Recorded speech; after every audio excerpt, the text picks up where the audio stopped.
இனிய இதயங்களே, நம் வாழ்க்கையிலே நம்மை சுற்றி பலவிதமான சூழலில் பல பிரச்சனைகள் வருகின்றன. அதை நாம் தான் சந்தித்து ஆக வேண்டும். பிரச்சனை என்றால் வியாதி, பணக்கஷ்டம், மனக்கஷ்டம் போன்றவற்றை நாம் அனுதின வாழ்வில் நாம் எதிர்பாராமல் நம்மை வந்து சந்திக்கும். அந்நேரத்தில் நாம் தான் இதற்கு ஒரு வழி செய்யணும் என தோன்றும்.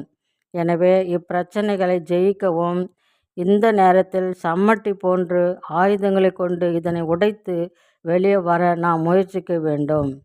இந்த நிலையில் முதலாவது பாதிக்கப்படுவது நம் மனமே. நம் மனதில் திட நம்பிக்கையோடு இறைவனின் துணையோடு நாம் நம் மனதை தைரியப்படுத்தி நல்வழி போதனைகளில் நல்ல எண்ணத்தோடு செயல்படும் போது நமக்குள் ஒரு தைரியம் வரும், ஒரு முடிவு வரும்.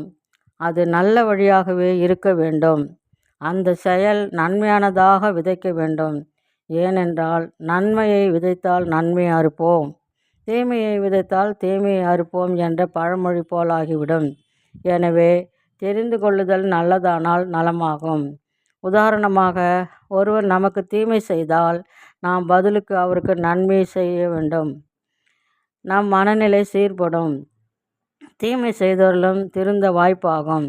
நாளுக்கு நாள் இப்படி நம் மனதில் நல்லதே குடிக்கொண்டால் நாம் ஆரோக்கியமடைய பிரச்சனையை உடைக்க இது ஒரு சம்மட்டி போன்று விளங்கும். தீமையை உடைத்தெறிய முடியும். மேலும் தீமை செய்தவர்கள் தீமையைத்தான் அறுப்பார்கள். தீமை செய்தவர்களை மட்டும் பாதிக்காது, தலைமுறைக்கும் பாவம் தொடரும்.